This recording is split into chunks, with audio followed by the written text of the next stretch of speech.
Hey everyone, welcome back to our channel.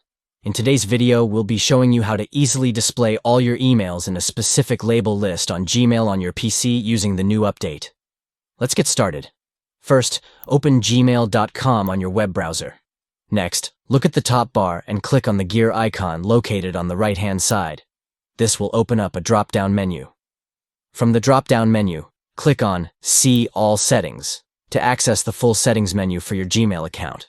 Once you're in the settings menu, navigate to the Labels section by clicking on the tab at the top of the page. In the Labels section, you'll see a list of all the labels and categories for your emails.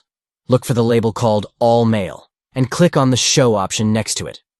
This will ensure that all emails in the All Mail category are displayed in your label list on the left-hand side of your Gmail inbox. And that's it.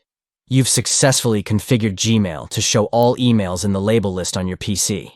Now you'll have easy access to all your emails in the All Mail category whenever you need them. Thanks for watching. If you found this tutorial helpful, don't forget to give this video a thumbs up and subscribe to our channel for more tips and tricks. See you in the next video.